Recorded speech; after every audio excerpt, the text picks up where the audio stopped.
എല്ലാവർക്കും സ്വാഗതം. വിട്ടുവീഴ്ചയില്ലാത്ത ആദർശത്തിലൂന്നി അതോടൊപ്പം തന്നെ സർഗാത്മകമായ ഇടപെടലുകൾ വിദ്യാഭ്യാസ മേഖലയിലും പൊതുമേഖലയിലും മത മേഖലയിലുമെല്ലാം സമാനതകളില്ലാത്ത ഇടപെടലുകൾ നടത്തിയ SKSSF ഇന്ന് 36 വർഷം പൂർത്തിയാകുകയാണ്. 1989 ഫെബ്രുവരി 19 കോഴിക്കോട് സാമൂതിരി ഹൈസ്കൂളിൽ രൂപീകൃതമായ SKSF പിന്നീട് അതിൻ്റെ 3.5 പതിറ്റാണ്ട് കാലം കേരളത്തിലെ സാമൂഹിക മത വിദ്യാഭ്യാസ മേഖലയിൽ നടത്തിയ വലിയ ഇടപെടലുകൾ, അത് സമൂഹത്തിൽ ഉണ്ടാക്കിയിരിക്കുന്ന വലിയ മാറ്റങ്ങൾ, ഇതൊക്കെയാണ് ഇന്ന് നമ്മളിവിടെ ചർച്ച ചെയ്യുന്നത്. അതിനുവേണ്ടി SKSFൻ്റെ സംസ്ഥാന ജനറൽ സെക്രട്ടറി OP അഷ്റഫാണ് ഇന്ന് നമ്മളുടെ കൂട്ടത്തിലുള്ളത്. അഷ്റഫ്, സ്വാഗതം. നമ്മുടെ ഇപ്പോഴത്തെ ഈ കാലഘട്ടത്തിൽ ഇപ്പം കേരളത്തിൻ്റെ വിദ്യാഭ്യാസ മേഖലയായിക്കോട്ടെ, അല്ലെങ്കിൽ പൊതു രംഗത്തായിക്കോട്ടെ, മതമേഖലയിലായിക്കോട്ടെ, SKSF പോലുള്ള ഒരു സംഘടനയുടെ ഇടപെടലിന് ഇത്രമാത്രം പ്രസക്തിയുള്ള ഒരു കാലഘട്ടം വേറെ ഉണ്ടായിട്ടില്ല. പക്ഷേ ഇതായിരിക്കും അത് ആ സംഘടനയുടെ ഏറ്റവും ഇടപെടലിൻ്റെ അർത്ഥവത്തായ ഇടപെടൽ കാലം ആവശ്യപ്പെടുന്ന ഒരു സമയം കൂടിയാണ്. ഈ സമയത്ത് നമുക്ക് എന്താണ് SKSF കഴിഞ്ഞ 3.5 പതിറ്റാണ്ട് കേരളത്തിൽ ഇടപെട്ടത്, കേരളത്തിൽ എങ്ങനെ ഇടപെട്ടു എന്നുള്ളതിനെക്കുറിച്ച് ഒരു ചെറിയൊരു ചർച്ചയാണ് ഇവിടെ. എന്താണ് SKSFൻ്റെ കഴിഞ്ഞ 3.5 പതിറ്റാണ്ടിലെ കേരളത്തിലെ വിദ്യാഭ്യാസ മത സാമൂഹ്യ മേഖലയിലെ ഇടപെടൽ ഒന്ന് ചുരുക്കി വിവരിക്കാമോ? SKSF 36 വർഷം പൂർത്തീകരിക്കുന്ന ഈ സുദിനം വളരെ അഭിമാനകരമായിട്ടുള്ള ഒട്ടേറെ പ്രവർത്തനങ്ങൾ നിർവഹിക്കാൻ നമുക്ക് സാധിച്ചിട്ടുണ്ട്. 3.5 പതിറ്റാണ്ട് കാലം കൊണ്ട് കേരളത്തിനകത്തും പുറത്തും SKSF ജനകീയ പ്രസ്ഥാനമായി വളർന്നു എന്നത് നഗ്ന യാഥാർത്ഥ്യമാണ്. ഒരു അനിവാര്യ ഘട്ടം സമസ്ത കേരള ജമിയത്തുൽ ഉലമ ഉയർത്തിപ്പിടിക്കുന്ന ആദർശ സംരക്ഷണത്തിനു വേണ്ടി സമസ്തയുടെ നയനിലപാടുകൾ ഉച്ചത്തിൽ വിളിച്ചു പറയാൻ പാകപ്പെടുന്ന ഒരു വിദ്യാർത്ഥി യുവജന സമൂഹത്തെ രൂപപ്പെടുത്തിയെടുക്കുക എന്ന ലക്ഷ്യത്തോടുകൂടെ, അതോടൊപ്പം ബിദഈ ചിന്താധാരകളെ പ്രതിരോധിക്കാൻ സജ്ജമായ ഒരു വിദ്യാർത്ഥി സമൂഹത്തെ രൂപീകരിക്കുക എന്ന ലക്ഷ്യത്തോടുകൂടെയാണ് സമസ്ത കേരള ജമിയത്തുൽ ഉലമയുടെ വന്യവയോധികരായിട്ടുള്ള നേതാക്കന്മാർ Samastha Kerala Sunni students federation SKSSF 1989 ഫെബ്രുവരി 19 കോഴിക്കോട്ട് വെച്ച് രൂപീകരിക്കുന്നത്. ആ രൂപീകരണ പശ്ചാത്തലത്തിലേക്ക് കൂടുതൽ പോകാൻ ഞാൻ ആഗ്രഹിക്കുകയല്ല. എന്തൊക്കെയായാലും ഒരു പ്രതിസന്ധി നിറഞ്ഞ കാലഘട്ടമായിരുന്നു എന്നത് തീർച്ചയാണ്. എന്നാൽ ആദ്യത്തെ 10 വർഷക്കാലം സമസ്ത കേരള ജമിയത്തുൽ ഉലമ അതിൻ്റെ ആദർശങ്ങൾ സംരക്ഷിച്ചുകൊണ്ട് അതിൻ്റെ നിലപാടുകൾ താഴെ തട്ടിലുള്ള ജനങ്ങളുടെ മുമ്പിൽ കൃത്യമായി പറയുന്നതിന് വേണ്ടി പ്രതിരോധ പ്രവർത്തനങ്ങൾക്ക് വേണ്ടിയുമായിരുന്നു സംഘടന വിനിയോഗിച്ചിരുന്നത്. അതിൻ്റെ 1-ാം വാർഷിക മഹാസമ്മേളനം സംഗമം നടന്നിട്ടുണ്ടായിരുന്നത് മുക്കത്ത് വെച്ചായിരുന്നു. അന്നത്തെ അതിഥിയായിട്ട് പങ്കെടുത്തിരുന്നത് നമ്മുടെ MGS നാരായണനായിരുന്നു. അദ്ദേഹം അന്ന് പറഞ്ഞിട്ടുണ്ടായിരുന്നത്, ഒരു വർഷക്കാലം കൊണ്ട് SKSF ഇത്രമാത്രം ജനകീയമായി വളർന്നുവെങ്കിൽ ഒരു 10 വർഷം പിന്നിടുന്ന ഘട്ടത്തിലുള്ള SKSFനെ ഞാൻ വലിയ അഭിമാനത്തോടുകൂടെ നോക്കിക്കാണുകയാണ് എന്ന് അദ്ദേഹം പറഞ്ഞിട്ടുണ്ടായിരുന്നു. അത് യാഥാർത്ഥ്യമാകുന്ന വിധം ദശവാർഷിക മഹാസമ്മേളനം കുറ്റിപ്പുറത്ത് നിള തീരത്ത് നടക്കുമ്പോൾ ആ പ്രദേശത്തേക്ക് എത്തിച്ചേരാൻ കഴിയാത്ത വിധം ജനബാഹുല്യമാണ് അവിടെ പങ്കാളിത്തമുണ്ടായിരുന്നത്. ലക്ഷക്കണക്കിന് വിദ്യാർത്ഥി യുവജനങ്ങൾ അണിനിരന്ന ആ സമ്മേളനത്തോടു കൂടിയാണ് SKSF മറ്റൊരു രീതിയിലേക്ക് വളർന്നു പന്തലിക്കുന്നത്. അവിടെ നിന്ന് ആദ്യമായി ഇബാദ് എന്ന് പറയുന്ന ഒരു സബ് കമ്മിറ്റിക്ക് രൂപം നൽകുകയും ആ സബ് കമ്മിറ്റിയുടെ പ്രവർത്തന ആരംഭത്തോടു കൂടെ തന്നെ പിന്നിട്ട 36 വർഷങ്ങൾക്കിടയിൽ 18ഓളം ഉപവിങ്ങുകൾ സംഘടനയ്ക്ക് കീഴിൽ വന്നു. ഓരോ വിദ്യാർത്ഥിയുടെയും അഭിരുചിക്കനുസരിച്ച് അവർക്ക് സംഘടനയിൽ പ്രവർത്തിക്കാനുള്ള അവസരമുണ്ടാക്കി കൊടുത്ത ഏക വിദ്യാർത്ഥി സംഘടന അത് ഒരു പക്ഷേ SKSF ആയിരിക്കും എന്നാണ് ഞാൻ വിചാരിക്കുന്നത്. മാത്രമല്ല വിദ്യാഭ്യാസ, സന്നദ്ധ, ജീവകാരുണ്യ, ആതുര മേഖലകളിലൊക്കെ വേറിട്ട പ്രവർത്തനങ്ങളാണ് SKSF നടത്തിയിട്ടുള്ളത്. വെറും ഒരു വിദ്യാർത്ഥി സംഘടന എന്ന തലത്തിൽ ഒതുങ്ങി നിൽക്കാതെ ഒട്ടേറെ അജണ്ടകൾ ഏറ്റെടുത്ത് അതിനെ അഡ്രസ്സ് ചെയ്ത് സമൂഹത്തിന് ഗുണം നൽകുന്ന, രാജ്യത്തിന് ഗുണപ്രദമാകുന്ന പ്രവർത്തനങ്ങളിലേക്കാണ് സംഘടന പോയിട്ടുണ്ടായിരുന്നത്. വിദ്യാഭ്യാസ പ്രവർത്തന മേഖല എന്ന് പറയുന്നത് ഒരു 15 വർഷം മുമ്പ് തന്നെ, അല്ലെങ്കിൽ 15ാം വാർഷികം വരുന്നതിൻ്റെ മുമ്പ് തന്നെ സംഘടന വിദ്യാഭ്യാസ രംഗത്ത് വേറിട്ട ഒരു രീതി ആലോചിക്കുകയും സാധാരണ മോട്ടിവേഷൻ ക്ലാസ്സുകളും SSLC തലങ്ങളിലൊക്കെ നടക്കുന്ന എക്സാമുകൾക്ക് ഈ മാതൃകാ ക്വസ്റ്റ്യൻസൊക്കെ നൽകി മാതൃകാ പരീക്ഷകൾ നടത്തി പോരുന്ന, അങ്ങനെയൊക്കെ വിദ്യാർത്ഥികളിൽ ഇടപെടുന്ന കാലമാണത്. ആ കാലത്ത് SKSF കുറച്ചുകൂടെ കടന്നു ചിന്തിച്ചുകൊണ്ട് വിദ്യാർത്ഥി യുവജനങ്ങൾക്കിടയിൽ നിന്ന് പ്രാപ്തരായ ആളുകളെ സിവിൽ സർവീസ് രംഗത്തേക്ക് കൈപ്പിടിച്ചു കൊണ്ടുവരികയും ആ തരത്തിലുള്ള അവരെ ആകർഷിക്കാൻ വേണ്ടി വ്യാപകമായ പ്രചാരണങ്ങൾ നടത്തി അവരുടെ അപേക്ഷകൾ ക്ഷണിച്ചു. അവരിൽ നിന്ന് കൃത്യമായിട്ടുള്ള ടെസ്റ്റുകളും മറ്റുമൊക്കെ നടത്തിയിട്ട് യോഗ്യരായ ആളുകളെ കണ്ടെത്തി സംഘടന പഠിപ്പിച്ചു. പൂർണ്ണമായ സംഘടനയുടെ ഉത്തരവാദിത്വത്തിൽ തന്നെ ചെലവെടുത്തുകൊണ്ട് അവരെ പഠിപ്പിച്ചു. അവരിൽ നിന്ന് 2 പേർ, ആ കാലത്തു തന്നെ 2 പേർ IASകാരായിട്ട് സമൂഹത്തിന് സമർപ്പിക്കാൻ SKSFന് സാധിച്ചു. ഞാൻ മനസ്സിലാക്കുന്നത് ഇന്നുവരെ ഒരു വിദ്യാർത്ഥി യുവജന സംഘടനയ്ക്ക് അതുപോലെയൊരു പ്രവർത്തനം കാഴ്ചവെക്കാൻ കഴിഞ്ഞിട്ടില്ല എന്നാണ്. എന്നാൽ അതിനുശേഷം മറ്റു പല വിദ്യാർത്ഥി യുവജന സംഘടനകളും ഈ മാതൃക സ്വീകരിച്ചുകൊണ്ട് സിവിൽ സർവീസ് കോച്ചിങ്ങുകൾ സൗജന്യമായി നൽകുന്ന പദ്ധതികൾ ആവിഷ്കരിച്ച് വിദ്യാഭ്യാസ രംഗത്ത് ആ റോൾ മോഡൽ സ്വീകരിച്ചുകൊണ്ട് മുന്നോട്ട് വന്നു എന്നത് SKSFനെ സംബന്ധിച്ചിടത്തോളം അഭിമാനകരമായിട്ടുള്ള കാര്യമാണ്. അതിനുശേഷമാണ് SKSF കഴിഞ്ഞ 25ാം വാർഷിക മഹാസമ്മേളനത്തിലാണ് വിഖായ എന്ന് പറയുന്ന സന്നദ്ധ സേവക സംഘത്തിന് രൂപം നൽകുന്നത്. 25ാം വാർഷികത്തിന് മുമ്പ് തന്നെ അതിൻ്റെ അണിയറ പ്രവർത്തനങ്ങൾ നടക്കുകയും അവർക്കാവശ്യമായിട്ടുള്ള ട്രെയിനിങ്ങുകളൊക്കെ കൊടുത്ത് ഈ മേഖലയിൽ എങ്ങനെയാണ് ഇടപെടേണ്ടത് എന്നതിനെക്കുറിച്ച് കൃത്യമായ പഠനം നടത്തി 25,000 വോളണ്ടിയർമാരെ കേരളത്തിന് സമ്മാനിച്ചു. അഭിനന്ദനായ അന്നത്തെ കേരളത്തിൻ്റെ മുഖ്യമന്ത്രി ശ്രീമാൻ ഉമ്മൻചാണ്ടി സാറാണ് അത് സമർപ്പിക്കുന്നത്.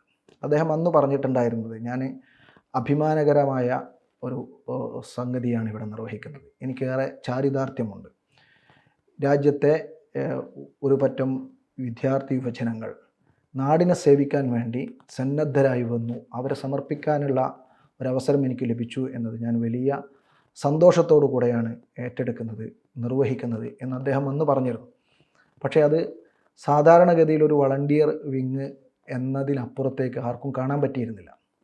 എന്നാൽ കേരളം കണ്ട ഏറ്റവും വലിയ പ്രളയം ഉണ്ടായ സമയം, അന്ന് കേരളത്തിലെ തെരുവോരങ്ങളിൽ, കേരളത്തിലെ ദുരിത മേഖലകളിൽ എല്ലാവരും പകച്ചു നിൽക്കുന്ന, അന്തിച്ചു നിൽക്കുന്ന ഘട്ടത്തിൽ SKSFൻ്റെ വിഖായയുടെ പ്രവർത്തകന്മാർ മുന്നിൽ നിന്ന് പ്രവർത്തിക്കുന്ന കാഴ്ച നമുക്ക് കാണാൻ പറ്റി.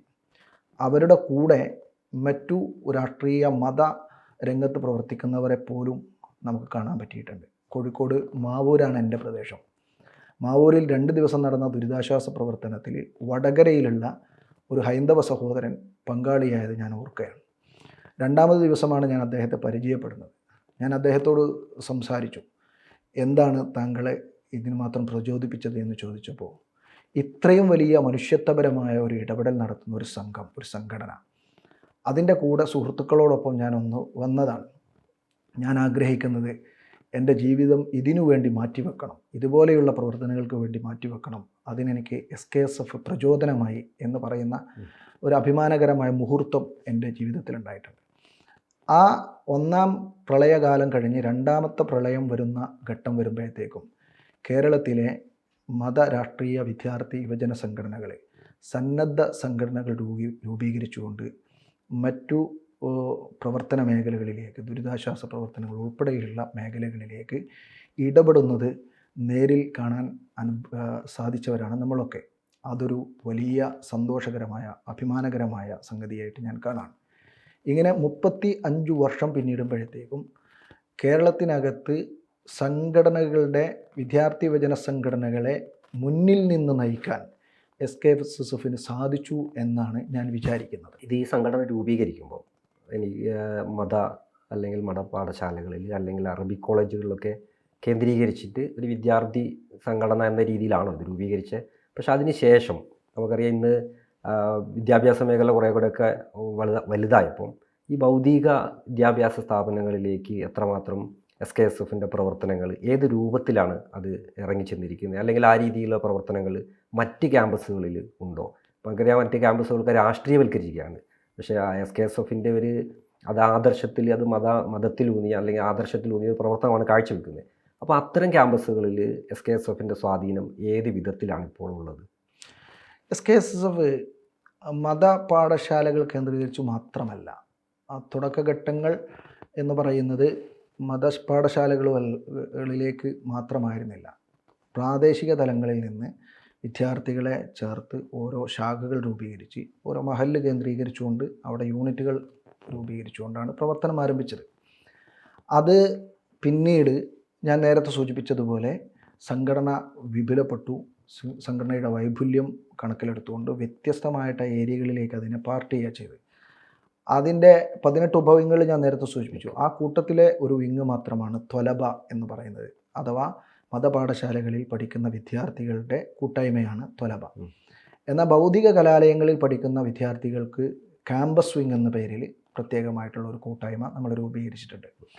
ഈ ഭൗതിക കലാലയങ്ങളിലെ വിദ്യാർത്ഥികളെ അവരുടെ പഠന മേഖലകളിലും അവരുടെ നൈതികമായിട്ടുള്ള പുരോഗതിക്കും അവരുടെ ജീവിത ലക്ഷ്യത്തിലേക്ക് കൈപിടിച്ചു കൊണ്ടുപോകുന്നതിനും വേണ്ടി വളരെ കൃത്യമായി സംഘടന അജണ്ടകൾ നിർണയിച്ച് അവിടെ ഇടപെടുകയും അവിടുത്തെ വിദ്യാർത്ഥിനികൾക്ക് വേണ്ടി മാത്രം ആ വിദ്യാർത്ഥിനികളിൽ നിന്ന് തന്നെ തിരഞ്ഞെടുക്കപ്പെടുന്ന കോർഡിനേറ്റർമാരെ നിശ്ചയിച്ചുകൊണ്ട് വിദ്യാർത്ഥിനികളിലും ഇത്തരത്തിലുള്ള സംവിധാനങ്ങൾ പഠന മേഖലയിൽ അവർക്ക് പുരോഗതി ഉണ്ടാക്കുന്നതിനും അവരുടെ ധാർമ്മികമായ മുന്നേറ്റങ്ങൾ ഉണ്ടാക്കുന്നതിനും അവർക്കിടയിലേക്ക് ലഹരി പോലെയുള്ള അഡിക്ഷനുകൾ വരാതെ അവരെ സംരക്ഷിക്കുന്നതിനൊക്കെ വേണ്ടി ബോധവൽക്കരണം നടത്താൻ വേണ്ടിയിട്ടുള്ള സംവിധാനം SKSF ഉണ്ടാക്കി വെച്ചിട്ടുണ്ട്. ഇപ്പോൾ SKSFൻ്റെ ക്യാമ്പസ് വിങ്ങിൻ്റെ മെമ്പർഷിപ്പ് ക്യാമ്പയിൻ നടന്നുകൊണ്ടിരിക്കുന്ന കാലമാണ്. അതിൻ്റെ സംസ്ഥാന തല ക്യാമ്പസ് വിങ് വരുന്നത് 23-ാം തീയതിയാണ്.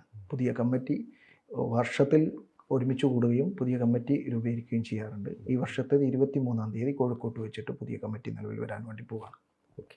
ഇപ്പോൾ ക്യാമ്പസുകളിൽ അല്ലെങ്കിൽ വിദ്യാർത്ഥി സമൂഹം നേരിടുന്ന ഏറ്റവും വലിയ വെല്ലുവിളി നമുക്കറിയാം, നേരത്തെ SKSF അത് ഒരുപാട് ഉയർത്തിയ വിഷയം തന്നെയാണ്. ഈ ലഹരിയുടെ ഉപയോഗം ക്യാമ്പസുകളിൽ അല്ലെങ്കിൽ സമൂഹത്തിൽ കൂടി വരുന്നു എന്നുള്ളതാണ്. അതിൻ്റെ ഏറ്റവും വലിയ ഇരകളാകുന്നത് വിദ്യാർത്ഥികളാണ്. വിദ്യാർത്ഥികളിലൂടെ കുടുംബങ്ങളിലേക്ക് ഒക്കെ അതിൻ്റെ ഒരു ദൂഷ്യഫലങ്ങൾ എത്തുന്നുണ്ട്. അതേപോലെ ഇപ്പോൾ മറ്റൊന്നാണ് റാഗിങ്. നമ്മൾ ഓരോ ദിവസവും കേട്ടുകൊണ്ടിരിക്കുകയാണ് റാഗിങ്, അതിൻ്റെ ക്രൂരതകൾ. അതൊക്കെയാണ് ഇപ്പോൾ കേരളം ചർച്ച ചെയ്യുന്നത്. അപ്പോൾ ഇതൊന്നും ഒരു രാഷ്ട്രീയ പാർട്ടികളുടെ നിയന്ത്രണത്തിലുള്ള അല്ലെങ്കിൽ ഒരു രാഷ്ട്രീയ ലക്ഷ്യത്തോടെ പ്രവർത്തിക്കുന്ന വിദ്യാർത്ഥി സംഘടനകൾക്ക് ഈ ഇത്തരം വിഷയങ്ങളിലൊക്കെ ഫലപ്രദമായ പരിഹാരം കണ്ടെത്താൻ കഴിയില്ല. കാരണം അവർക്ക് പലപ്പോഴും അതിൻ്റെ മുകളിൽ പല നിയന്ത്രണങ്ങളും അല്ലെങ്കിൽ പല വിട്ടുവീഴ്ചയും ചെയ്യേണ്ടി വരുന്നുണ്ട്. പക്ഷേ SKSFനെ പോലുള്ള അല്ലെങ്കിൽ അവരുടെ SKSFുമായി ബന്ധപ്പെട്ടുള്ള വിദ്യാർത്ഥികൾക്ക് അവർ ഏത് രീതിയിലാണ് ഈ വലിയ രാജ്യം നേടുന്ന ഈ വലിയ വിപത്തിനെ SKSF ഇതുവരെ നടത്തിയത് എന്ത് തരം പ്രവർത്തനങ്ങളാണ്, ഇനി ഏത് തരത്തിലുള്ള പ്രവർത്തനങ്ങളാണ് നടത്താൻ ഉദ്ദേശിക്കുന്നത്? അത് തന്നെ ഞാൻ നേരത്തെ പറഞ്ഞത്. നമ്മുടെ ക്യാമ്പസിനകത്ത് SKSF പോലെയുള്ള മതസംഘടനകളുടെ വിദ്യാർത്ഥി സംഘടനകൾക്ക് പ്രവർത്തിക്കുന്നതിന് ഒരുപാട് പരിമിതികളുണ്ട്. രാഷ്ട്രീയ പാർട്ടികൾ അവർക്ക് രാഷ്ട്രീയ വിദ്യാർത്ഥി സംഘടനകൾക്ക് ക്യാമ്പസിനകത്ത് കൃത്യമായി ഇടപെടാനും പ്രവർത്തിക്കാനും അവസരമുണ്ടാകുന്നു എന്നതാണ്. അരാഷ്ട്രീയവൽക്കരിക്കപ്പെടാതെ നിൽക്കുകയും വിദ്യാർത്ഥികളിൽ രാഷ്ട്രീയ ബോധമുണ്ടാവുകയും വേണമെന്നത് തന്നെയാണ് നമ്മളുടെയൊക്കെ താല്പര്യം. എന്നാൽ സങ്കുചിതമായ രാഷ്ട്രീയ താല്പര്യങ്ങളെ വിദ്യാർത്ഥികളിൽ അടിച്ചേൽപ്പിക്കുന്നതിനപ്പുറത്ത് രാഷ്ട്ര പുരോഗതിക്ക്, രാഷ്ട്രത്തിൻ്റെ പുനർനിർമ്മാണത്തിൽ പങ്കാളികളാക്കാൻ പറ്റാവുന്ന പുതിയ തലമുറയെ വാർത്തെടുക്കലായിരിക്കണം ഓരോ വിദ്യാർത്ഥി സംഘടനകളുടെയും ലക്ഷ്യം. ആ രീതിയിൽ രാഷ്ട്രീയ വിദ്യാർത്ഥി സംഘടനകൾ മുന്നോട്ട് പോകണമെന്നാണ് നമ്മൾ ആഗ്രഹിക്കുന്നത്. എന്ന് പറഞ്ഞ് അവരുടെ രാഷ്ട്രീയ താല്പര്യങ്ങളെ മാറ്റിവെക്കണം എന്നോ അല്ലെങ്കിൽ അവരുടേതായ രാഷ്ട്രീയമായിട്ടുള്ള നയങ്ങളെയോ നിലപാടുകളെയോ എടുത്തു കളയണമോ എന്നോ അല്ല. മറിച്ച് ക്യാമ്പസിനകത്ത് ഓരോ വിദ്യാർത്ഥിയെയും നമ്മുടെ രാജ്യത്തിൻ്റെ പുരോഗതിക്ക് എങ്ങനെ സമർപ്പിക്കാൻ കഴിയും, നമ്മുടെ വളർന്നു വരുന്ന യുവതലമുറയെ എങ്ങനെ മെച്ചൂർഡാക്കി കൊണ്ടുപോകാൻ പറ്റും എന്നാണ് ഓരോ വിദ്യാർത്ഥി സംഘടനകളും ആലോചിക്കേണ്ടത്. SKSSF ഈ മേഖലയിൽ ഊന്നൽ നൽകിക്കൊണ്ടാണ് ഞാൻ നേരത്തെ പറഞ്ഞതുപോലെ പ്രവർത്തിച്ചു വരുന്നത്. അവർക്ക് ആവശ്യമായിട്ടുള്ള വിദ്യാഭ്യാസപരമായിട്ടുള്ള മോട്ടിവേഷനുകൾ, ഗൈഡൻസുകൾ, അത് ട്രെൻഡ് എന്ന് പറയുന്ന ഒരു വിദ്യാഭ്യാസ സമിതി നമുക്കുണ്ട്. അത് പ്രീ സ്കൂൾ മുതൽ ഉന്നത തല വിദ്യാഭ്യാസം വരെ നടത്തുന്ന സ്ഥാപനങ്ങൾ SKSFൻ്റെ കീഴിൽ നടത്തി വരുന്നുണ്ട്. അവിടങ്ങളിലൊക്കെ തന്നെ നമ്മൾ ചെയ്യുന്നത് ഈ ട്രെൻഡ് സമിതിയെ ഉപയോഗപ്പെടുത്തി അതിലുള്ള നല്ല ട്രെയിനർമാരെ ഉപയോഗപ്പെടുത്തി അവരെ പാകപ്പെടുത്തി എടുക്കുന്ന രീതിയാണ്. എന്നാൽ ക്യാമ്പസിനകത്ത് ഇന്ന് നടന്നുകൊണ്ടിരിക്കുന്ന ഈ റാഗിംഗ് ഉൾപ്പെടെയുള്ള വിഷയങ്ങൾ ദാരുണവും അതിലേറെ പൈശാചികവുമാണ് എന്ന് പറയാതിരിക്കാൻ നിർവാഹമില്ല. കഴിഞ്ഞ ദിവസങ്ങളിലൊക്കെ നമ്മൾ കേരളം കേട്ടതും ചർച്ച ചെയ്തതും വലിയ ക്രൂരതകളാണ്. ഇപ്പോൾ ഇന്ന് തന്നെ ഞാൻ മനസ്സിലാക്കുന്ന കോഴിക്കോട്ട് നിന്നും അത്തരം റിപ്പോർട്ടുകൾ വരുന്നു എന്നതാണ്. ഇത് സംഘടന വളരെ ഗൗരവതരമായി ആലോചിക്കുകയും നേരത്തെ ഇത്തരം വിഷയങ്ങളിൽ ഇടപെട്ടിട്ടുണ്ട്. ഇനിയും ഈ വിഷയങ്ങളിൽ ഇടപെടുകയും കൂടുതൽ ശക്തമായ പ്രതിരോധ പ്രവർത്തനങ്ങൾ നടത്തുന്നതിന് സർക്കാരുമായും അതുപോലെ തന്നെ സന്നദ്ധ സംഘടനകളുമൊക്കെയായി കൂടിയാലോചിച്ച് അവരുടെയൊക്കെ പിന്തുണയോടുകൂടെ തന്നെ അതിശക്തമായിട്ടുള്ള ഇടപെടലുകൾ നടത്താൻ SKSF പ്രതിജ്ഞാബദ്ധമാണ്. പിന്നെ രണ്ടാമതൊരു വിഷയം പെൺകുട്ടികളുടെ വിദ്യാഭ്യാസം സംബന്ധിച്ചാണ്. അതിൽ നമുക്കറിയാം ചിലപ്പോൾ ചില വിമർശനങ്ങളൊക്കെ ചില മേഖലകളിൽ നിന്നുണ്ടാകുന്ന ഒരു ഇതാണ് പെൺകുട്ടികളുടെ വിദ്യാഭ്യാസം. അതിന് ഒരു മതസംഘടന കൊടുക്കുന്ന പ്രാധാന്യം എന്തെന്നുള്ളത് പലപ്പോഴും ചർച്ചയാകാറുണ്ട്. ഇത് ചിലപ്പോൾ ബോധപൂർവമായ ചർച്ചയായിരിക്കാം, അല്ലെങ്കിൽ വസ്തുതകൾ അറിയാതെ ഉള്ള ചർച്ചയായിരിക്കാം. എന്താണ് SKSFൻ്റെ ഈ വിഷയത്തിലുള്ള കാഴ്ചപ്പാട്? അത് വസ്തുതാവിരുദ്ധമായിട്ടുള്ള പരാമർശങ്ങളും ഇടപെടലുകളാണ്. വിദ്യാർത്ഥിനികൾക്ക് വേണ്ടി അവർക്ക് പ്രത്യേക പാഠശാലകൾ ഒരുക്കി ഇന്നല്ല നേരത്തെ തന്നെ സമസ്ത ഇടപെട്ടത് അതിൻ്റെ ചരിത്രത്താളുകളിൽ കാണാൻ കഴിയും. ഇന്നും ഒട്ടേറെ വിദ്യാഭ്യാസ സംവിധാനങ്ങൾ സമസ്ത നേരിട്ട് നടത്തുന്നതുണ്ട്.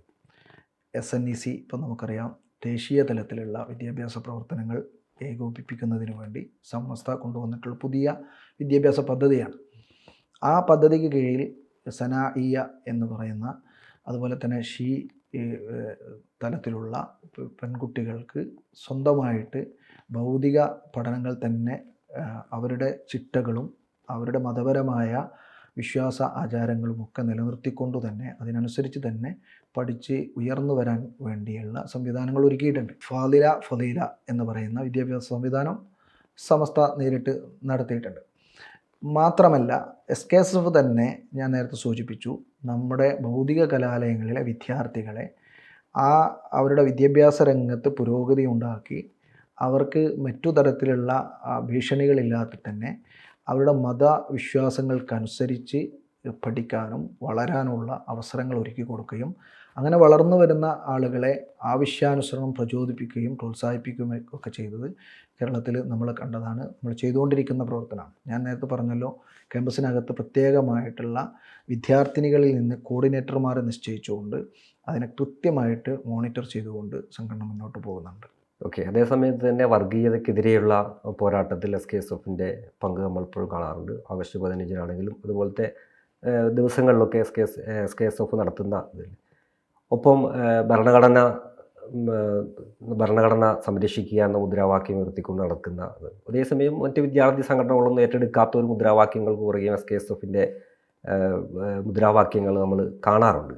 അപ്പോൾ അതിനെ സംബന്ധിച്ച് അത്തരം ഇനിയുള്ള ഈ കാലഘട്ടത്തിൽ ഇത്തരം സമരങ്ങൾ അല്ലെങ്കിൽ ഇത്തരം പ്രതിഷേധങ്ങൾ ഒപ്പം തന്നെ അല്ലാതെ വിഷയങ്ങളുണ്ട്. എയർപോർട്ട് അങ്ങനത്തെ ഇഷ്യൂകളിൽ എയർപോർട്ട് വിഷയങ്ങൾ അല്ലെങ്കിൽ അമിത വിമാന ചാർജിൻ്റെ സംഭവം വരുമ്പം SKSFൻ്റെ പ്രതിഷേധം കാണാറുണ്ട്. അപ്പോൾ ഇത് ഇങ്ങനെ വ്യത്യസ്തമായ സമരങ്ങളെ അല്ലെങ്കിൽ ജനങ്ങളുടെ ഭാഗത്തു നിന്നും ഒരു പൊതുസമൂഹത്തിൻ്റെ ഭാഗത്തു നിന്ന് വിദ്യാർത്ഥി സമൂഹത്തു നിന്നൊക്കെ SKSFനെ ഇത്തരം സമരങ്ങളൊക്കെ നടത്താനും ഈ രീതിയിലേക്ക് മുന്നോട്ട് കൊണ്ടുപോകാൻ എങ്ങനെ കഴിയുന്നു? SKSF പൊതു വിഷയങ്ങളിൽ വിദ്യാർത്ഥികളുടെ വിഷയത്തിന് ഊന്നൽ നൽകിയിട്ട് പ്രവർത്തിക്കുന്ന ഒരു സംഘടന ആകുമ്പോൾ തന്നെ അത്തരം വിഷയങ്ങൾ ഏറ്റെടുക്കുന്നതോടൊപ്പം തന്നെ ബഹുജനങ്ങളുമായി ബന്ധപ്പെട്ടുകൊണ്ട് രാജ്യത്തിൻ്റെ പാരസ്പര്യവും സൗഹൃദവും തകർക്കുന്ന ഘട്ടങ്ങളിൽ അതിനെ സംരക്ഷിക്കുന്നതിന് വേണ്ടിയൊക്കെ ഒരുപാട് ഇടപെടലുകൾ നടത്തിയിട്ടുണ്ട്. ഇപ്പോൾ ഈ ടേം അഥവാ ഞാൻ ജനറൽ സെക്രട്ടറിയായി വന്ന ശേഷമാണ് കഴിഞ്ഞ മെയ് മാസത്തിൽ SSLCയുടെ റിസൾട്ട് പ്രഖ്യാപിക്കുന്ന മെയ് 8-ാം തീയതി ഞങ്ങളൊരു സമരപ്രഖ്യാപനം നടത്തി. ആ സമരപ്രഖ്യാപനം 10-ാം തീയതി മലപ്പുറത്ത് രാത്രിയിൽ നൈറ്റ് മാർച്ചായിരുന്നു.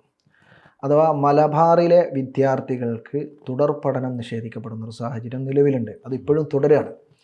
പൂർണ്ണമായ ശാശ്വതമായ പരിഹാരം ഉണ്ടായിട്ടില്ല. അപ്പോൾ ശാശ്വതമായ ഒരു പരിഹാരം ഉണ്ടാകണമെന്നാവശ്യപ്പെട്ടുകൊണ്ട് നമ്മൾ ഒരു നൈറ്റ് മാർച്ച് സംഘടിപ്പിക്കുന്നത്. ഞാൻ മനസ്സിലാക്കുന്നത് ഏകദേശം 1,00,000-ലധികം വിദ്യാർത്ഥികൾക്ക് തുടർ പഠനം നിഷേധിക്കപ്പെടുകയാണ് മലബാറിൽ. അപ്പോൾ അതിന് പരിഹാരമായിട്ട് ഓരോ ഗവൺമെൻറ്റുകളും മാറി മാറി വന്ന ഗവൺമെൻറ്റുകൾ, അത് ഇന്ന ഗവൺമെൻറ് എന്ന് നമുക്ക് പറയാൻ പറ്റില്ല, ഏത് ഗവൺമെൻറ് ആണെങ്കിലും കഴിഞ്ഞ കാലങ്ങളിൽ സ്വീകരിച്ചിട്ടുള്ളൊരു നിലപാട് എന്ന് പറയുന്നത് താൽക്കാലികമായ സീറ്റുകൾ വർദ്ധിപ്പിക്കും. അങ്ങനെ വരുമ്പോൾ ഒരു ക്ലാസ്സിനകത്ത് 60-70 ഒക്കെ കുട്ടികൾ തിങ്ങി നിറഞ്ഞ് പഠിക്കേണ്ട സാഹചര്യം ഉണ്ടാകും. അങ്ങനത്തെ ഒരു സാഹചര്യം എന്ന് പറയുന്നത് 30-40 കുട്ടികളാണ് ഒരു ക്ലാസ്സിനകത്തെ ഏറ്റവും നന്നായിട്ട് പഠിക്കാൻ പറ്റാവുന്ന ഒരു അന്തരീക്ഷം എന്ന് പറയുന്നത്. നമ്മുടെ വിദ്യാഭ്യാസ മൊഡ്യൂളൊക്കെ അങ്ങനെ തന്നെയാണ് പറയുന്നത്. എന്നാൽ അതിന് പരിഹാരമുണ്ടാകണം. ആ വിദ്യാർത്ഥികളുടെ പഠന നിഷേധത്തെ ഉയർത്തി കാണിച്ചുകൊണ്ട് അവർക്കാവശ്യമായിട്ടുള്ള സീറ്റുകൾ വർദ്ധിപ്പിക്കുകയും ബാച്ചുകൾ വർദ്ധിപ്പിച്ചുകൊണ്ട് ശാശ്വതമായ പരിഹാരം ഉണ്ടാക്കണമെന്നാവശ്യപ്പെട്ടുകൊണ്ടാണ് ഞങ്ങൾ ആദ്യമായിട്ട് ഈ ടേമിലെ സമരത്തിന് തുടക്കം കുറിക്കുന്നത്. ഞാൻ മനസ്സിലാക്കുന്നിടത്തോളം ഏറ്റവും ആദ്യമായിട്ട് ആ വിഷയത്തിൽ പ്രതികരിച്ച സംഘടന SKSF ആണ്. മാത്രമല്ല അത് ബഹുജന പിന്തുണയോടുകൂടെ ഒരുപാട് വിദ്യാർത്ഥികൾ വന്നു ചേരുന്ന ഒരു മഹാ റാലിയായിട്ട് നൈറ്റ് മാർച്ചായിട്ട് അത് മാറിയിട്ടുണ്ടായിരുന്നു. അതിനുശേഷമാണ് നിങ്ങൾ സൂചിപ്പിച്ച എയർപോർട്ട് മാർച്ച് നടക്കുന്നത്. എയർപോർട്ട് മാർച്ചിൻ്റെ ഒരു സാഹചര്യം എന്ന് പറയുന്നത് നമ്മുടെ കേന്ദ്ര ഗവൺമെൻറ്റിൻ്റെ ചില സമീപനങ്ങൾ. ബാബറി മസ്ജിദ് തകർക്കപ്പെട്ട സംഭവം നമുക്കറിയാം, നമ്മൾ ഓർക്കാൻ ശ്രമിക്കാത്ത ഒരു സംഗതിയാണ്. എന്നാൽ അത് 32 വർഷങ്ങൾ പിന്നിടുമ്പോഴും അതുമായി ബന്ധപ്പെട്ടുകൊണ്ടുള്ള വ്യവഹാരങ്ങളൊക്കെ നടന്ന് അവസാനം അതിനൊരു തീർപ്പുണ്ടാക്കുന്നു. സത്യത്തിൽ അതൊരു ശാശ്വതമായ പരിഹാരം എന്ന രീതിയിലായിരുന്നില്ല. എങ്കിൽ പോലും കോടതിയുടെ തീരുമാനത്തെ രാജ്യത്തെ മുഴുവൻ ജനാധിപത്യ വിശ്വാസികളും മതവിശ്വാസികളും അംഗീകരിക്കുകയും ഒക്കെ ചെയ്തു പോകുന്ന രീതിയാണ് ഉണ്ടായത്. എന്നാൽ അന്ന് ആ കോടതി വിധിയിലൂടെ നമ്മൾ മനസ്സിലാക്കിയിട്ടുണ്ടായിരുന്നത് ഇനിയൊരു ബാബരി ആവർത്തിക്കില്ല എന്നായിരുന്നു. കാരണം ഇന്ത്യ രാജ്യത്ത് ആരാധനാലയ സംരക്ഷണ നിയമം എന്ന് പറയുന്നൊരു നിയമം പാസ്സാക്കപ്പെട്ടിട്ടുണ്ട്. നമ്മുടെ പാർലമെൻറ്റിനകത്ത് രൂപീകരിക്കപ്പെട്ടിട്ടുള്ള ഒരു നിയമമാണ്. അഥവാ രാജ്യത്ത് 1947 ആഗസ്റ്റ് 15 ആ സമയത്ത് ആരുടെ കരങ്ങളിലാണോ ആരാധനാലയങ്ങൾ, ആരാണോ അത് സംരക്ഷിച്ചു പോരുന്നത്, ഏത് ആചാരങ്ങളാണോ വിശ്വാസങ്ങളാണോ അവിടെ നടക്കുന്നത്, അതങ്ങനെ തന്നെ തുടരുക എന്നതാണ് ആ നിയമം. എന്നാൽ അതിനെ അട്ടിമറിക്കും വിധം പുതിയ അവകാശവാദങ്ങളുമായി ഇവിടുത്തെ ഫാസിസ്റ്റ് ശക്തികൾ മുന്നോട്ട് വരുന്നു. കീഴ്ക്കോടതികൾ ആ ആവശ്യങ്ങളെ അംഗീകരിക്കുന്നു. എന്നിട്ട് അവിടങ്ങളിൽ ചില സംഗതികൾ, സർവേകൾ, അതുപോലെയുള്ള സംഗതികളൊക്കെ നടക്കുന്നു. ഇപ്പോൾ ഷാഹി മസ്ജിദ്, അവിടെ സർവേ നടന്നു. അവസാനം വെടിവെപ്പിൽ കലാശിച്ചു. ധാരാളം ആളുകൾ മരിച്ചു, ഒരുപാട് ആളുകൾ ആക്രമിക്കപ്പെട്ടു, ഒരുപാട് ആളുകൾ ആശുപത്രി വിധേയരായി. ഇങ്ങനെയുള്ള സാഹചര്യങ്ങളുണ്ടായി. അതേ സമയത്ത് തന്നെ അജ്മീർ ദർഗാ ഷെരീഫിലേക്കും ഇവർ അവകാശവാദം ഉന്നയിച്ചു വന്നു. ആ അജ്മീർ ദർഗാ ഷെരീഫിനകത്ത് അതിൻ്റെ അടിക്കല്ല് മാന്തിയെടുത്താൽ ശിവലിംഗം പോലും കാണുമെന്നാണ് അവർ പറഞ്ഞിട്ടുണ്ടായത്. ഇതും കോടതി അത് സ്വീകരിക്കുകയും ഫയലിൽ സ്വീകരിക്കുകയും ചെയ്യുന്ന ഒരു സാഹചര്യമുണ്ടായി. കീഴ്ക്കോടതികളാണ് ഇത് ചെയ്യുന്നത്. അപ്പോൾ ഇത്തരം ആരാധനാലയ സംരക്ഷണ നിയമം അട്ടിമറിക്കുന്നതിനെതിരെ നമ്മൾ കോഴിക്കോട് എയർപോർട്ടിലേക്ക് ഒരു മാർച്ച് പ്രഖ്യാപിച്ചു. അത് വലിയ ജനപിന്തുണ ഉണ്ടാവുകയും വലിയ രീതിയിൽ ഒരു വലിയ പ്രതിഷേധമായി മാറുകയും ചെയ്തു എന്നത് യാഥാർത്ഥ്യമാണ്. ഇപ്പോൾ പുതുതായിട്ട് നമ്മൾ ഏറ്റവും വലിയ പ്രതിഷേധത്തിന് കോഴിക്കോട് സാക്ഷിയാകാൻ വേണ്ടി പോവുകയാണ്. അഥവാ ഞാൻ നേരത്തെ പറഞ്ഞതുപോലെ മോദി ഗവൺമെൻറ് വന്നതിൻ്റെ ശേഷം ഈ 2 ടേമുകളിലായിട്ട് രാജ്യത്തെ എല്ലാ വിഭാഗം ജനങ്ങളെയും ബുദ്ധിമുട്ടിച്ചുകൊണ്ടിരിക്കുകയാണ്. നോട്ട് നിരോധനം ഉൾപ്പെടെയുള്ള ഓരോ തീരുമാനങ്ങളും രാജ്യത്തെ ജനങ്ങളുടെ മേൽ അടിച്ചേൽപ്പിക്കുന്ന തീരുമാനങ്ങളാണ്. ചർച്ച ചെയ്തോ അല്ലെങ്കിൽ പാർലമെൻറ്റിനകത്തോ മറ്റേതെങ്കിലും ബോഡികളിലോ കൃത്യമായിട്ടുള്ള സുതാര്യമായ ചർച്ചകളോ ജനാധിപത്യപരമായ ചർച്ചകളോ നടത്താതെയാണ് ഇത്തരം നിയമങ്ങൾ കൊണ്ടുവരുന്നതും ഭേദഗതി കൊണ്ടുവരുന്നതും ഒക്കെ. അതിനുശേഷം പൗരത്വ നിയമവുമായി ബന്ധപ്പെട്ടുകൊണ്ടുള്ള വിഷയങ്ങൾ രാജ്യം കണ്ടു. ഏറ്റവും പ്രതിസന്ധി നിറഞ്ഞ തലങ്ങളിലൂടെ നമ്മുടെ രാജ്യം കടന്നുപോയി. എല്ലാ ജനാധിപത്യ വിശ്വാസികളും എല്ലാ ജനാധിപത്യ മതേതരത്വ രാഷ്ട്രീയ പാർട്ടികളും ആ വിഷയത്തിൽ അതിശക്തമായിട്ടുള്ള ഇടപെടലുകൾ നടത്തി, പ്രതിഷേധങ്ങൾ നടത്തി, പ്രൊട്ടസ്റ്റുകൾ നടത്തി. ഇപ്പോൾ ഇങ്ങനെയുള്ള ഒരുപാട് നിയമങ്ങൾ അടുത്തിടെ ഇങ്ങനെ വന്നുകൊണ്ടിരിക്കുകയാണ്. വഖഫ് നിയമ ഭേദഗതിയുമായി ബന്ധപ്പെട്ടുകൊണ്ട് ഇപ്പോൾ കഴിഞ്ഞ രാജ്യസഭയിൽ അത് പാസ്സാക്കി JPCക്ക് വിട്ടു. JPC തന്നെ ഏകപക്ഷീയമായി ഭരണകക്ഷി MPമാരുടെ അഭിപ്രായങ്ങൾ മാത്രം മാനിച്ചുകൊണ്ട് ആ നിലപാടുകൾ മാത്രം സ്വീകരിച്ചുകൊണ്ട് റിപ്പോർട്ട് അവതരിപ്പിക്കപ്പെടുന്നു. അത് രാജ്യസഭക്കകത്ത് പാസ്സാക്കിയെടുക്കുന്നു. ലോകസഭയിൽ പാർലമെൻറ്റിനകത്ത് കൃത്യമായത് ചെയ്യാൻ പറ്റിയിട്ടില്ല. എന്നാൽ പോലും ഈ നിയമ ഭേദഗതി നീക്കം ഉപേക്ഷിക്കണം എന്നാവശ്യപ്പെട്ടുകൊണ്ട് ഏക സിവിൽ കോഡ് ബഹുസ്വരതയെ തകർക്കും, ആരാധനാലയ സംരക്ഷണ നിയമം അട്ടിമറിക്കരുത്, ഈ 3 ആവശ്യങ്ങൾ ഉന്നയിച്ചുകൊണ്ട് ഈ വരുന്ന 27-ാം തീയതി കോഴിക്കോട്ട് SKSSF മൗലികാവകാശ ബഹുജന റാലി സംഘടിപ്പിച്ചിരിക്കുകയാണ്. വൈകുന്നേരം 5 മണിക്ക് കോഴിക്കോട് കടപ്പുറത്ത് വലിയ റാലിയും അതുപോലെ തന്നെ വിവിധ രാഷ്ട്രീയ മത സാംസ്കാരിക സംഘടനകളിലെ നേതൃത്വവും ഒരുമിച്ച് നിൽക്കുന്ന ഒരു വലിയ റാലിയും പൊതുസമ്മേളനവുമാണ് നമ്മൾ അതുകൊണ്ട് ഉദ്ദേശിക്കുന്നത്. അത് ദേശീയ രാഷ്ട്രീയത്തിൽ തന്നെ ശ്രദ്ധേയമാവുകയും ഇത്തരം നീക്കങ്ങളിൽ നിന്ന് അവരെ പിന്തിരിപ്പിക്കാൻ വേണ്ടിയുള്ള ശ്രമങ്ങളിൽ എല്ലാ ആളുകളുടെയും പങ്കാളിത്തവും സഹകരണവും ഉറപ്പുവരുത്തുകയും ചെയ്യുക എന്നതാണ് സംഘടന ഉദ്ദേശിക്കുന്നത്. അതോടൊപ്പം തന്നെ നമ്മളിപ്പം SKSFൻ്റെ ഈ ഇന്ത്യ നേരിടുന്ന വെല്ലുവിളികൾ ഉയർത്തിക്കാട്ടിയിട്ടുള്ള പ്രക്ഷോഭങ്ങളെ പറ്റി പറഞ്ഞു. അതോടൊപ്പം അതിന് SKSFൻ്റെ തന്നെ, അതായത് സമസ്തയുടെ ഒരു ആദർശ സംരക്ഷണം എന്ന് പറയുന്ന ഒരു ഭാഗം കൂടിയുണ്ട്. അതിൻ്റെ സമസ്തയുടെ അതിൻ്റെ തീരുമാനങ്ങളും അല്ലെങ്കിൽ അത് നടപ്പിലാക്കുന്നതിൽ മുഖ്യ പങ്ക് വഹിക്കുന്ന ഒരു വിഭാഗമാണ് SKSF. അപ്പോൾ വലിയ ഉത്തരവാദിത്തമാണ് SKSFന് ആ രീതിക്കുള്ളത്. അപ്പോൾ അതനുസരിച്ച് SKSFൻ്റെ ആദർശ സമ്മേളനങ്ങളൊക്കെ പലയിടത്തും നടന്നിട്ടുമുണ്ട്. അതിൽ ചില വിവാദങ്ങളും വന്നിട്ടുണ്ട്. അതിനെക്കുറിച്ച് എന്താണ് പറയാനുള്ളത്? ഇപ്പോൾ നിങ്ങൾ ചോദിച്ചത് സ്വാഭാവികമായിട്ടും ആദർശം അമാനത്താണ് എന്ന ശീർഷകത്തിൽ SKSF ത്രൈമാസ ക്യാമ്പയിൻ പ്രഖ്യാപിച്ചു. അത് പ്രഖ്യാപിക്കാനുണ്ടായിട്ടുള്ള കാരണം ഈ ചുയലി മൗലവിയുടെ ഒരു വിവാദ പ്രഭാഷണമുണ്ട്. അദ്ദേഹം പരമ്പരാഗതമായുള്ള കേരളത്തിലെ മസ്ജിദുകൾ, ആ മസ്ജിദുകളൊക്കെ അമ്പലങ്ങളാണ്. അതിനകത്തുള്ള ഇമാമുമാർ പൂജാരിമാരാണ്. ഇത്തരത്തിലുള്ള പ്രഭാഷണം നടത്തി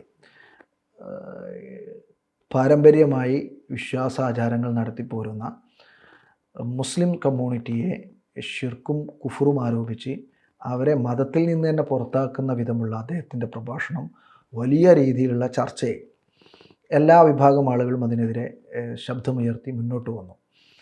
മാത്രമല്ല ചില പൊതുവേദികളിൽ നിന്ന് തന്നെ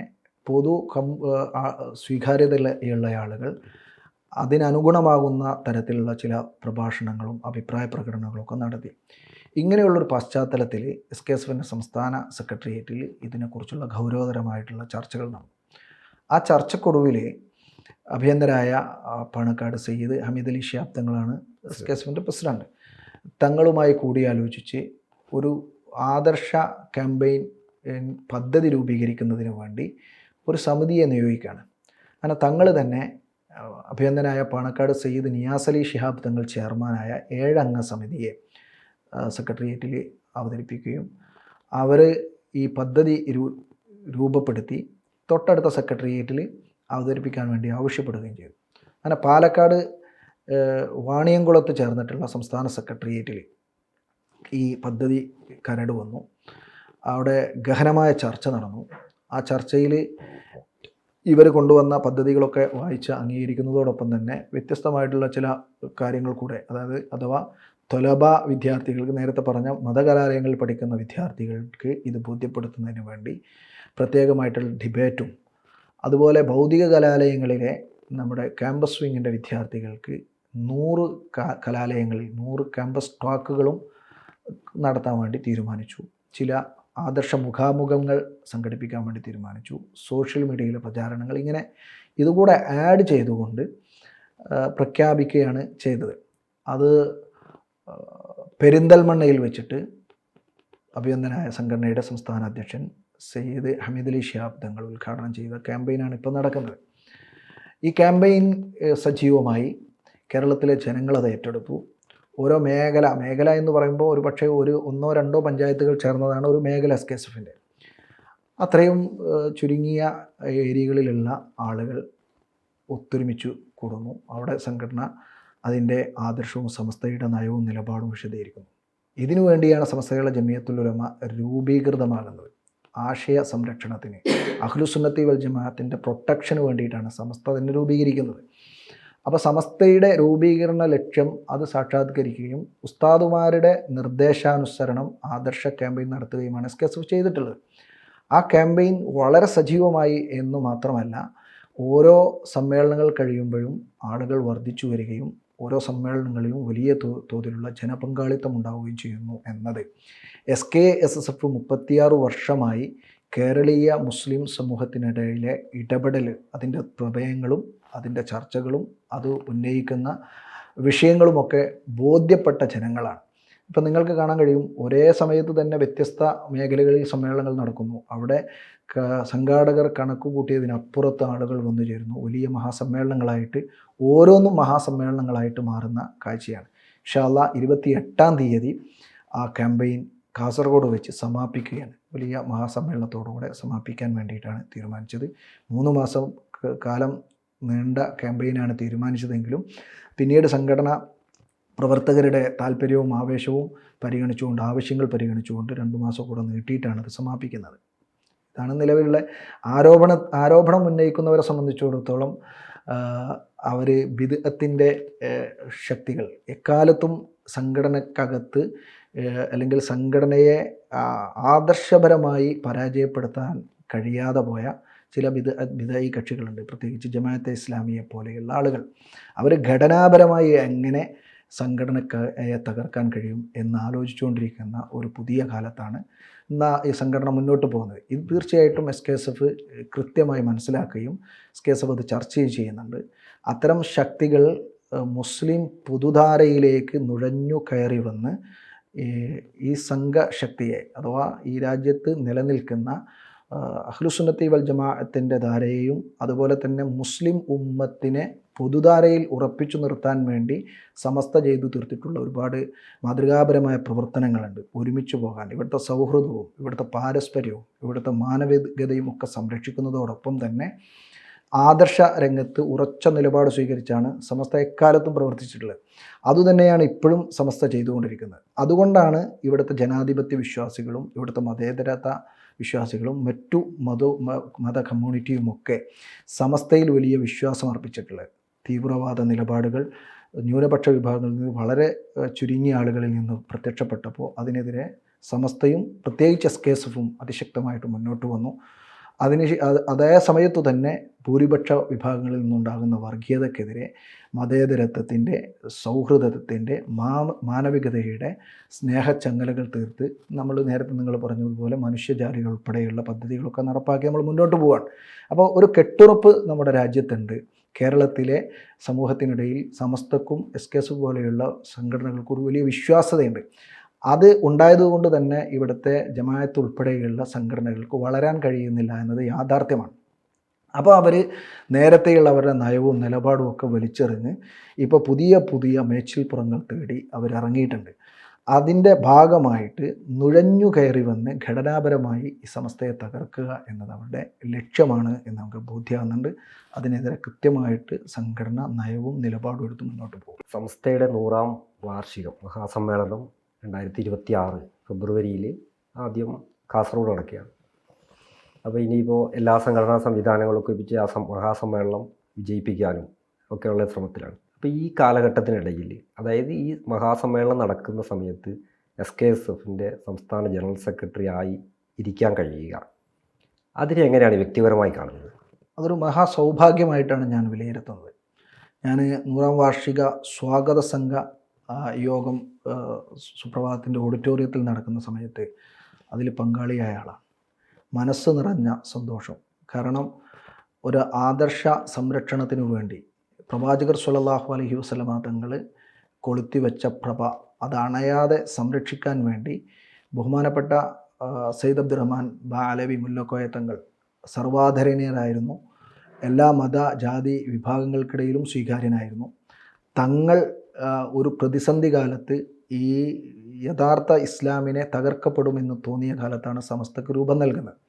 ആ സമസ്തയുടെ ആദർശം 100 വർഷക്കാലം അങ്ങനെ തന്നെ സംരക്ഷിച്ചു പോന്നു. 100ാം വാർഷിക ആഘോഷത്തിലേക്ക് പ്രവേശിക്കുമ്പോൾ അതിൻ്റെ സ്വാഗത സംഘത്തിൽ പങ്കാളിയാകാൻ കഴിഞ്ഞത് തന്നെ വലിയ ഭാഗ്യമായിട്ട് കാണുകയാണ്. ഞാൻ എൻ്റെ സംഘടനാ ക്ലാസ്സുകൾക്കിടയിൽ പ്രവർത്തകരോട് ഇപ്പോഴും സംവദിച്ചുകൊണ്ടിരിക്കുന്നത് ആ സമ്മേളനത്തിൽ പങ്കാളിയാവുക എന്നത് മഹാഭാഗ്യമാണ്. അതിൻ്റെ കൂടെ ഒരു എളിയ സേവകനായിട്ട് പ്രവർത്തിക്കുക എന്നത് വലിയ ഭാഗ്യമായിട്ട് കാണുന്നു. അതിൻ്റെ മുന്നിൽ നിന്നുകൊണ്ട് തന്നെ ഉസ്താദുമാർ നിർദ്ദേശിക്കുന്ന എല്ലാ പ്രവർത്തനങ്ങളും ഏറ്റെടുത്ത് മുന്നോട്ട് പോകാൻ SKSF മുന്നിലുണ്ടാകും. പ്രത്യേകിച്ച് അതിൻ്റെ നയം എന്ന് പറയുന്നത് ഉസ്താദുമാർ ഓരോ സംഘടനകൾക്കും വ്യത്യസ്തമായിട്ടുള്ള പദ്ധതികൾ ആവിഷ്കരിച്ച് തരുമെന്നാണ് പറഞ്ഞിട്ടുള്ളത്. എന്താണോ ഉസ്താദുമാർ സംഘടനയോട് ആവശ്യപ്പെടുന്നത് അതും അത് വിജയിപ്പിക്കുന്നതിന് വേണ്ടി, സമ്മേളനം വിജയിപ്പിക്കുന്നതിന് വേണ്ടി ഇനിയുള്ള ഒരു വർഷം ആ രീതിയിലുള്ള പദ്ധതികൾ ആവിഷ്കരിച്ച് മുന്നോട്ട് പോകാനാണ് ഞങ്ങൾ തീരുമാനിച്ചിട്ടുള്ളത്.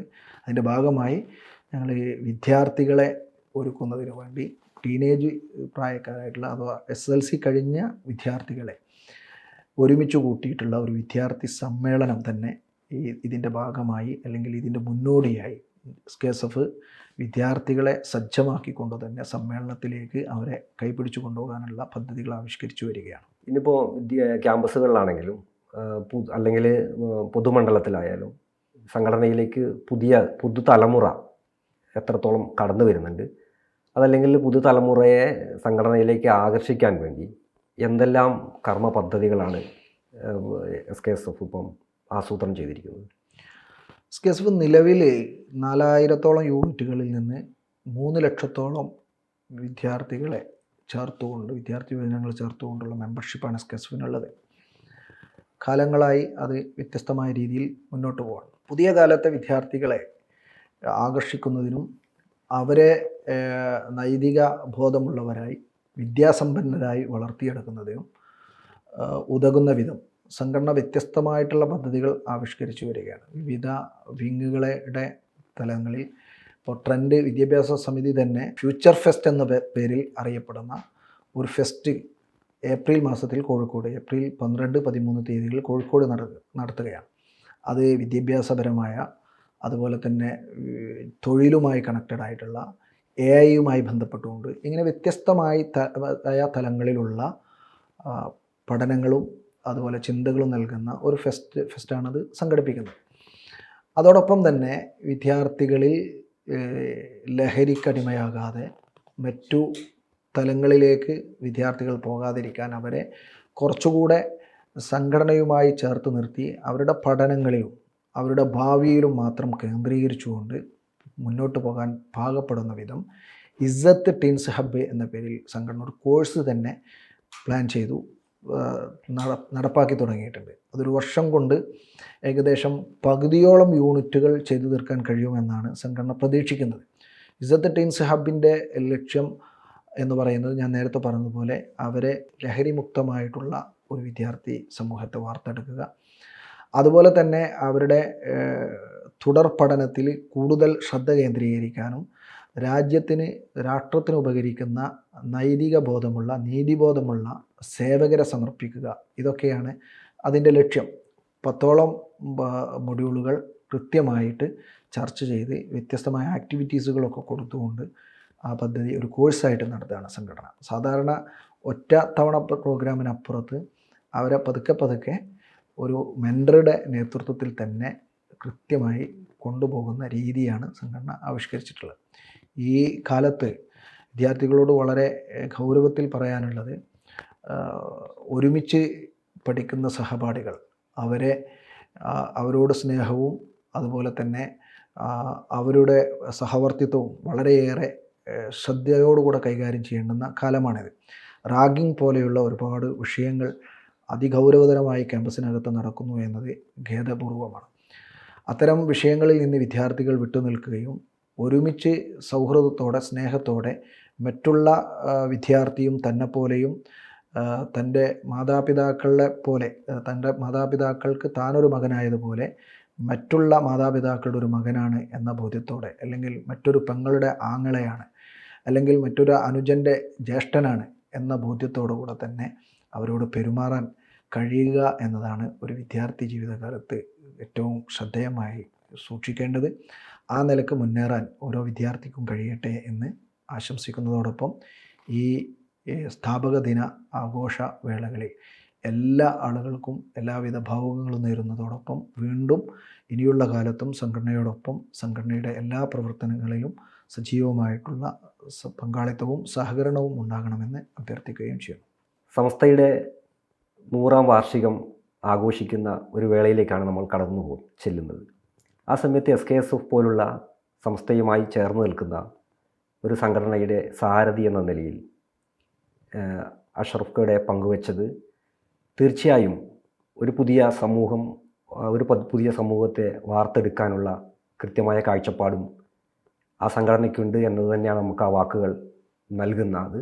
അതുകൊണ്ട് വളരെ ശോഭനമായ ഒരു പ്രവർത്തനം ആ സംഘടനയ്ക്ക് ഇനിയുള്ള കാലത്ത് അത് ഏറ്റെടുത്ത് നടത്തട്ടെ എന്ന് ആശംസിക്കുന്നു.